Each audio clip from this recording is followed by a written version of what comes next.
नमस्कार दोस्तों, जय हिंद, राधे राधे। कैसे हो आप सभी? आई होप आप सभी अच्छे होंगे और आपकी तैयारी भी एकदम अच्छी चल रही होगी। आज फिर से हम हाजिर हैं आपके सामने लेक्चर नंबर 18 लेकर। इसके पहले 17 लेक्चर हो चुके हैं जहां हम लोगों ने ढेर सारे question CGL, CHSL, MTS, UP police, UPSI न जाने कितने एग्जामों में आए हुए क्वेश्चन की प्रैक्टिस कर चुके हैं। नंबर सिस्टम से एक या दो क्वेश्चन आपको पुलिस के पेपर में या यूपीएसआई के पेपर में जरूर देखने को मिलेंगे। आज भी सबसे पहले कुछ शून्य से शिखर तक का मतलब भाई साहब बिल्कुल बेसिक से हर एक चीज पढ़ाई जा रही है आपको। और आज भी मोस्ट इंपोर्टेंट 10 बढ़िया सवाल करेंगे हम लोग। जैसे कुछ प्रश्न आपको हम दिखाना चाहेंगे। जैसे आप ये प्रश्न देख रहे होगे, Uttar Pradesh police jail ward में आया वो क्वेश्चन है। अगला प्रश्न आप देख रहे होगे, मोस्ट इंपोर्टेंट क्वेश्चन ये भी। उसके बाद आप देख रहे होगे यूपीएसआई 2017 में। यानी ऐसा कोई भी क्वेश्चन भाई साहब नहीं लाते हैं जो आपके एग्जाम में ना पूछा गया। और दूसरी खास बात, देखो एक चीज समझ लो, मैथ आना इंपॉर्टेंट नहीं है। कुछ लोग हो सकता है देखकर तुरंत वीडियो को स्किप करके चले जाएं, यहीं से छोड़कर। पहले आप 1 मिनट की बात सुन लीजिए हमारी। मैथ आना इंपॉर्टेंट नहीं है, मैथ कम समय में स्मार्ट तरीके से आना जरूरी है। आप सभी लोग जानते हो बहुत कम समय, 1 मिनट से भी कम मिलता है। कोई भी एसएससी का एग्जाम हो तो आपको वो स्मार्ट अप्रोच आनी चाहिए जिससे मैथ का जो क्वेश्चन होता है देखते ही आप निपटा पाओ। वही चीज हम आपको सिखाने का प्रयास करते हैं। जैसे पहला प्रश्न, ठीक, उसके लिए एक चीज और खास बात, आपको बेसिक भी कई सारी चीजें आनी चाहिए, तभी आप बेहतर कर पाओगे। जैसे पहला प्रश्न आप देख रहे होगे यहाँ पर, कर प्रत्येक परिमेय संख्या भी, यानी उसके कहने का मतलब जो परिमेय संख्या होती है वो और क्या हो सकती है। अब एक चीज समझो, जब भी हमने आपको परिमेय संख्या के बारे में पढ़ाया था, अगर आपने शुरू से लेक्चर नहीं देखे तो पहला, दूसरा, तीसरा, चौथा 4 लेक्चर्स में सिर्फ हमने संख्याओं के प्रकार सिखाए हैं। क्लासिफिकेशन ऑफ नंबर्स में हमने ढेर सारी 20 से भी अधिक प्रकार, को प्राइम क्या होता है, प्राइम क्या होता है, ट्विन प्राइम क्या होता है, रेशनल क्या होता है, रेशनल क्या होता है, इंटीजर क्या होता है, न जाने कितने प्रकार जो आपके एग्जाम में जहां से क्वेश्चन बनता है। अब ये भी समझ लो, परिमेय जो संख्या होती है भाई साहब, पहले यहाँ पर थोड़ा सा समझ लो। परिमेय संख्या जो होती है वो पहला पॉइंट P/Q के रूप में होने चाहिए। दूसरी बात, P और Q दोनों पूर्णांक होने चाहिए, यानी इंटीजर होने चाहिए। ये जो कंडीशन होती है, यानी परिमेय संख्या हर वो संख्या होती है जो P/Q के रूप में लिखी जाए, या फिर और जो P और Q है वो पूर्णांक होना चाहिए। और तीसरा इंपॉर्टेंट पॉइंट होता है भाई साहब कि जो उसका हर है वो 0 नहीं होना चाहिए। बस ये 3 बातें जिसमें अप्लाई हो रही है वो परिमेय संख्या होती है। अब यहाँ पर समझो, पहला ऑप्शन में कह रहा है पूर्णांक, उसके कहने का मतलब जो परिमेय संख्या है क्या वो पूर्णांक होती है? कतई नहीं, पहला ऑप्शन गलत हो जाएगा। क्यों? देखो, अगर हम लिखे 1/2 तो ये तो आपकी परिमेय संख्या है, ठीक है। परिमेय संख्या को क्या बोलते हो हम लोग? Rational number. परिमेय संख्या को क्या बोलते हो? Rational number. यानी परिमेय संख्या 1/2 तो है, लेकिन क्या ये पूर्णांक है? पूर्णांक का मतलब इंटीजर, पूर्ण अंक, यानी जिसका अंक पूरा हो वही पूर्णांक। तो पहला ऑप्शन तो नहीं होगा। फिर कह रहे एक वास्तविक संख्या। अच्छा, वास्तविक संख्या के बारे में हम सभी लोग अच्छी तरीके से जानते हैं, इंग्लिश में बोलते हैं हम लोग रियल नंबर। दुनिया में कोई भी संख्या हो सब वास्तविक होती है, बस रूट के अंदर निगेटिव नहीं होना चाहिए। अगर रूट के अंदर कोई संख्या माइनस की है, रूट के अंदर कोई संख्या माइनस की है तो वो रियल नंबर नहीं होता है, वो इमेजिनरी नंबर होता है, यानी काल्पनिक संख्या है। बाकी दुनिया में जितनी भी संख्याएं हैं भाई साहब वो सभी की सभी आपकी वास्तविक संख्या है। तो कह रहा परिमेय संख्या क्या आपकी वास्तविक संख्या? तो बी ऑप्शन आपका एकदम सही हो जाएगा, परिमेय संख्या वास्तविक संख्या होती है। ठीक, जल्दी से इसका स्क्रीनशॉट कर लीजिए। और अब हम लोग देखते हैं क्वेश्चन नंबर दूसरा। इसको भी पढ़ो और करने का प्रयास करो। मोस्ट इंपॉर्टेंट क्वेश्चन कई बार एग्जाम में पूछा जाने वाला पाई के बारे में। देखो एक चीज समझो, जब भी भाई साहब पाई के बारे में पूछे तो पाई अपरिमेय होता है और पाई का जो मान होता है 22/7 ये परिमेय होता है। यहाँ पर बहुत ज्यादा विद्यार्थियों को कंफ्यूजन होता है, इसी वजह से ये क्वेश्चन एग्जाम में बनता है। देखो पाई का मान जो 22/7 होता है ये लगभग में माना गया, लेकिन अगर कभी भी आपसे 22/7 के बारे में पूछे तो आप इसको रेशनल नंबर कहोगे, यानी ये तो परिमेय संख्या है। कहने का मतलब 22/7 ये P/Q, इसमें तीनों नियम वो अप्लाई हो रहे जो हमने परिमेय के लिए बताया। पहला, P/Q का रूप होना चाहिए। दूसरा, दोनों पूर्णांक होने चाहिए, तो आप देख रहे होगे दोनों पूर्णांक है। और तीसरा बताया था कि नीचे वाली संख्या वो 0 नहीं होनी चाहिए, तो नीचे आपका 0 नहीं है। तो ये परिमेय संख्या, ऐसा दिमाग मत लगाना कि 22/7 पाई का मान होता है तो ये अपरिमेय हो गया।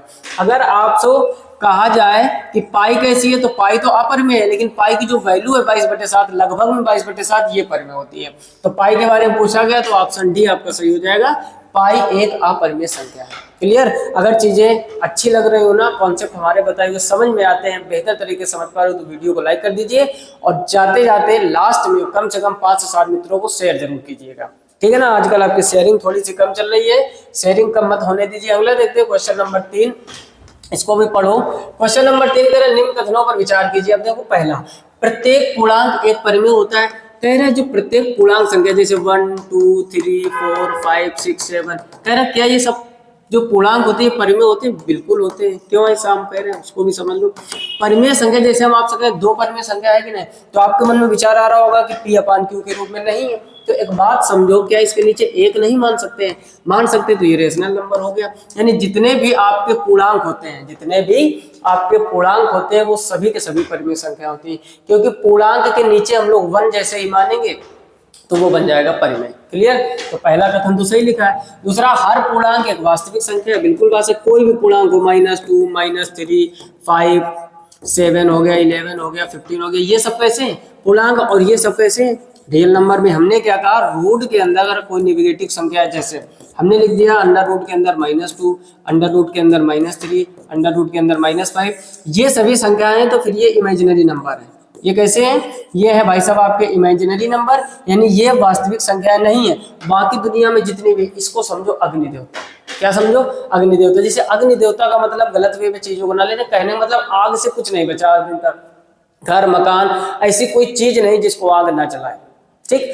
आग सबको जला देता है, और आग सबको जला देते हैं। वैसे रियल नंबर समझ लो, इसमें कुछ नहीं बचा है। माइनस की हो, प्लस को हो, रूट के अंदर हो, दशमलव में हो, कोई भी संख्या हो, सभी की सभी आपकी वास्तविक संख्या होती है। बस एक चीज याद रखनी, क्या? रूट के अंदर निगेटिव नहीं होना चाहिए। क्लियर? तो यहाँ पर तो दोनों कथन सही हो गए, तो यहाँ पर ऑप्शन सी आपका एकदम सही हो जाएगा, 1 और 2 दोनों। क्लियर? इसका भी जल्दी से स्क्रीनशॉट कर लीजिए। और अब हम लोग देखते हैं क्वेश्चन नंबर 4, इसको भी पढ़ो। उत्तर प्रदेश पुलिस जेएस वार्डर का आया वो क्वेश्चन है। कह रहा है निम्नलिखित में से कौन सी अपरिमेय? अब देखो, अपरिमेय को सबसे अच्छा पहचानने का तरीका है मेरे भाई, ये देखो, कोई भी संख्या रूट के अंदर लिखी हो, जैसे √2, जिसका एग्जैक्ट वर्गमूल एक बार में ना बन रहा हो। ठीक? पॉइंट की बात नहीं कह रहे, जिसका एग्जैक्ट वर्गमूल नहीं होता है वो सभी अपरिमेय संख्या होती है। अब देखो, सोच रहे हो यहाँ तो सब में रूट है, यहाँ पर आपके साथ खेला गया है गेम। समझो जैसे √12 और बटे √3 लिखा गया, तो पहले तो इसको कंबाइंड रूट लगा दो, इसको 12/3 लिख सकते हैं। 3 से इसको काटोगे √4, और √4 होता है भाई साहब 2। तो ये आपका अपरिमेय नहीं है, तो पहला ऑप्शन गलत। आगे की कहानी समझो। बी नंबर, अंडर एक ही मिला लिख सकते 4/25। अब देखो, √4 होता है 2, अंडर रूट होता है 25 जो वो 5 होता है, तो ये भी आपका रेशनल नंबर हो गया। बोलो, ये सब रेशनल बन रहा है कि नहीं? अच्छा, सी को समझ लो। सी में क्या है? ऊपर है √20 और नीचे है 4, तो 4 से काटोगे 4 पंचे 20, तो √5 का एग्जैक्ट वर्गमूल नहीं होता, तो ऑप्शन सी आपका सही हो जाएगा। ठीक? अब ऑप्शन डी को समझ लो। कुछ लोग ऑप्शन डी में कंफ्यूज हो रहे होंगे। √63 और √28, सबसे पहले इसको कंबाइंड अंडर रूट लगा दो, तो ये हो जाएगा 63/28। अब देखो, इसको 7 से काटो, 7 से काटोगे तो 7 1 2 63 और 7 4 28। गौर से देखो, रूट के अंदर ये 9/4 लिखा है, और रूट के अंदर 9/4 मतलब क्या हो गया? 3/2, और 3/2 आपका रेशनल नंबर यानी परिमेय संख्या होता है। आपसे पूछा गया निम्नलिखित में से कौन सा अपरिमेय है, तो ये दिख रहा है केवल। जब भी ऐसे क्वेश्चन है, पहले हम लोग उसको हल करते हैं। हल करने पर अगर एग्जैक्ट वर्गमूल नहीं हो रहा है तो वो अपरिमेय है, अगर पूरा पूरा कट रहा है, रूट से मुक्त हो रहा है, तो वो परिमेय होता है। ठीक? तो इस टाइप के क्वेश्चन आप हल करके बताओगे। क्लियर? इसका भी जल्दी से स्क्रीनशॉट कर लीजिए। और अगला देखते हैं हम लोग क्वेश्चन नंबर 5, इसको भी पढ़ो और करने प्रयास करो। क्वेश्चन नंबर 5 कह रहा है भाई निम्नलिखित में से कौन सा सदैव विषम है? सदैव विषम बताना है। अब देखो, सबसे पहले तो आपको विषम पता होना चाहिए। ठीक? हमने पहले ही कहा, इस टाइप के प्रश्नों को भाई साहब 1 मिनट भी नहीं लगेगा आपको करने में। 1 मिनट छोड़ो, 2-4 सेकंड में आप कर पाओगे। बशर्ते आप शुरू से देखिए। लेक्चर 1 नंबर सिस्टम का लेक्चर 2, 3, 4 शुरू में क्लासिफिकेशन ऑफ नंबर बताया, और उसके बाद 10 बढ़िया प्रश्नों की प्रैक्टिस कराई। और जो लोग हमारे चैनल से शुरू से जुड़े हुए हैं, एक चीज समझ लीजिए आप बेहतर तरीके से, क्या कि कोई भी ऐसा क्वेश्चन मेरे भाई नहीं होगा जो आप ना कर पाओ, बशर्ते आप शुरू से एक बार विजिट करके देखिए। क्लियर? तभी सबको बताते हैं। अब देखो, कह रहे सदैव विषम हो, कह रहा है 2 विषम संख्याओं का योग। अच्छा, कोई भी 2 विषम संख्याएं 3 और 5 होती हैं, इनको आप जोड़ोगे, जैसे 3 और 5 जोड़ोगे ये क्या हो जाएगा? 8। यानी आपने ऑड नंबर जोड़ा और आ गया। इवन वो कह रहा है सदैव ऑड होता है, तो पहला ऑप्शन तो नहीं होना है। क्लियर? आगे समझो, 2 विषम संख्याओं का अंतर, एक संख्या 5 मानी थी, एक 3, दोनों का अंतर करोगे 5 - 3, ये भी आ जाएगा, तो ये भी आपका इवन नंबर है। और वो कह रहा है सदैव विषम होना चाहिए, तो दूसरा भी नहीं होगा, है ना? ऐसे बड़ी आसानी से कर सकते हो। 2 विषम संख्याओं का गुणनफल करो, एक 3 ले लो, ये 5, 5 का गुणा 3 में करो कितना होगा 15। और भी बदल के देखते, एक 1 ले लिया, एक 7, ये दोनों विषम संख्या है, इनका गुणा करोगे 7 एकम 7। और आगे देख लो, एक 3 संख्या ले ली हमने, एक ले ली 11, 11 3 33। अब आप देख रहे होगे दो विषम संख्या होगा, जैसे हम गुणा करवा रहे हैं तो आप देख रहे हो हर बार हमको विषम संख्या मिले, तो ऑप्शन सी आपका एकदम सही हो जाएगा। डी भी चेक कर लो, कह रहा है इनमें से कोई नहीं, तो उससे तो कोई मतलब ही नहीं। क्लियर? तो जब भी ऐसे क्वेश्चन आया, कोई भी छोटी संख्या मान लो, आप प्रूफ कर लो, ये सब रटने की चीजें नहीं है। क्लियर? इसका भी जल्दी से स्क्रीनशॉट कर लो। अगला देखते हैं क्वेश्चन नंबर 6, इसको भी पढ़ो। क्वेश्चन नंबर 6 कह रहा है 13, 24 और 68। क्या लिखा हुआ है? 13, 24 और 68। कह रहा है 3 के अंकित मान और स्थानीय मान का योग का पता कीजिए। अब देखो, अंकित मान और स्थानीय मान, पहले तो आपको यही निकालना आना चाहिए। शुरू वाले बच्चे तुरंत आप कर पा रहे होंगे, ठीक। और कमेंट बॉक्स में कमेंट करके जरूर बताइएगा कि कितने लोगों से सही से इन 10 में से प्रश्न सही हो जाते हैं। जैसे पहला लिखा हुआ है 13, फिर 24, फिर 68। अब देखो पहले 3 की बात कर रहे हैं, तो 3 देखो है कहाँ पर। हमने कहा मेरे भाई स्थानीय मान जिसका भी पूछे वो संख्या लिख दो, उसके बाद कितने डिजिट है उतने जीरो रख दो। मतलब कहने का 3 हमने रख लिया, 3 के बाद कितने डिजिट है? 1, 2, 3 और 4, तो 4 जीरो रख लो। और अंकित मान जिसका पूछे वही होता है, कोई अंतर नहीं। पूछा क्या कह रहा है? योग का पता लगाओ, तो बस आपको इनको जोड़ना है। तो जैसे 30,000 में आप 3 जोड़ोगे तो ये हो जाएगा 30,003। तो ऑप्शन बी आपका एकदम सही हो जाएगा। कुछ नहीं होता, जब भी अंकित मान पूछे, जिसको हम लोग जातीय मान भी बोलते हैं, जिस भी संख्या पूछे वही होता है। स्थानीय मान में थोड़ा सा दिमाग लगाना है। क्लियर? इसका भी स्क्रीनशॉट कर लीजिए। अगला देखते हैं क्वेश्चन नंबर 7, इसको भी पढ़ो, करने का प्रयास करो। क्वेश्चन नंबर 7 कह रहा है, समझो यहाँ पर ये लिखा हुआ है 23, 56, 987 में 5 के स्थानीय मान और जातीय मान का अंक, सॉरी अंकित मान का अंतर। तो देखो किसके बारे में पूछा गया? 5, 5 देख लो। हमने आपसे क्या कहा? स्थानीय मान कैसे निकालते हैं, बोलो। स्थानीय मान सबसे पहले 5 लिखा है, 5 लिख दो। कितने अक्षर है? 1, 2, 3, 4, जितने अक्षर होते हैं उतने जीरो लगा दो। सॉरी। अब उसके बाद देखो और क्या पूछा गया आपसे? अंकित मान। क्या पूछा गया है? अंकित मान। अब समझो अंकित मान जिसका पूछे वही रहता। अब क्या पूछा गया? अगर योग पूछे तो जोड़ दो, अंतर पूछ रहा तो दोनों को बस घटा दो। तो जैसे ही आप 50,000 में 5 घटाओगे तो ये कितना बचेगा? 49,000। 5 कम करोगे तो 995। ठीक, 49,995। तो ऑप्शन डी आपका एकदम सही हो जाएगा। फिर से समझ लीजिए, जब स्थानीय मान पूछे, जिसका भी स्थानीय मान पूछे वो डिजिट रख लिया करो, आगे कितने अक्षर दिए गए उतने जीरो रख दो। उसके बाद जब अंकित मान कहे, जिसका भी अंकित मान पूछता है वही होता है। योग कहे तो दोनों को जोड़ देते, घटाना कहा मतलब अंतर बोला है तो 49,995 यानी घटा देंगे। क्लियर? इसका भी जल्दी से स्क्रीनशॉट कर लीजिए। और अब हम लोग देखते हैं क्वेश्चन नंबर 8। क्वेश्चन नंबर 8 कह रहा है भाई 19 फैक्टोरियल। अब देखो फैक्टोरियल की कहानी थोड़ी सी इंटरेस्टिंग है कि 100वें स्थानीय मान का अंक। देखो जितने भी फैक्टोरियल का पूछे, सबसे पहले उस संख्या में 5 का भाग दिया करो। 5 तिहाई 15। जितनी बार पूरा पूरा चला जाए, मान लो और बड़ी संख्या होती तो फिर 5 का भाग देते। जब तक 5 से छोटी संख्या ना मिल जाए तब तक भाग देते रहते हैं।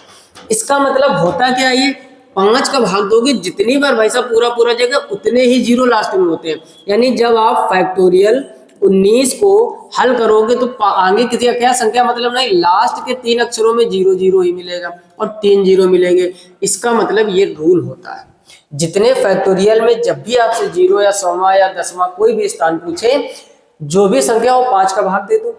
कितनी बार गया? 5 से जब वो कम हो जाए तो उतने ही जीरो लास्ट में होते हैं।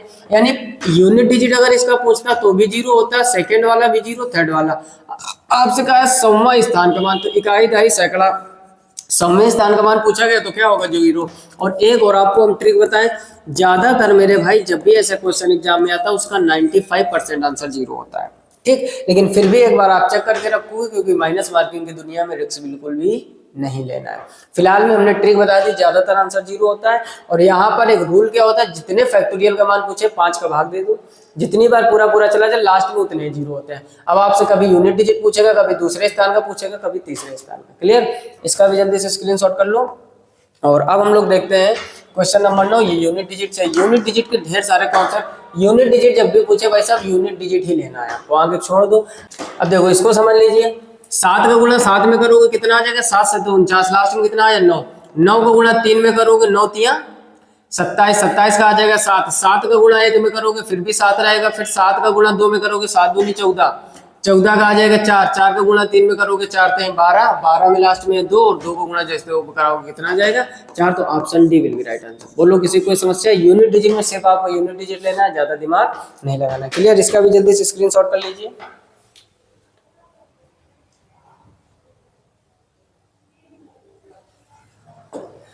अगला देखते हैं क्वेश्चन नंबर 10। ये भी जबरदस्त क्वेश्चन है। तो क्वेश्चन नंबर 10 कह रहा है 1829, ठीक, 1829 की पावर 42 के इकाई के स्थान पर कौन सा अंक होगा? देखो हमने आपको बताया था एक 1590, हमने आपको बताया था एक कोड 1560 और एक बताया था 49, एक बताया था 2378। जो लोग पुराने लोग होंगे यानी हमसे पहले जुड़े होंगे, देखते ही आंसर निपटा दोगे।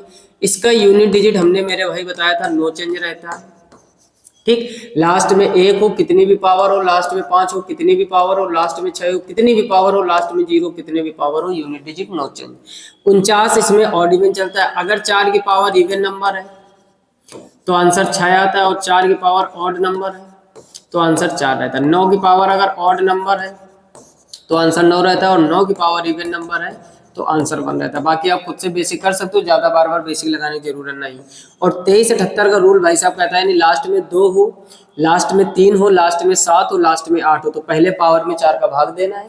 उसके बाद जो पावर लास्ट में शेषफल के रूप में बचती है उसका यूनिट डिजिट हमें ज्ञात करना होता है।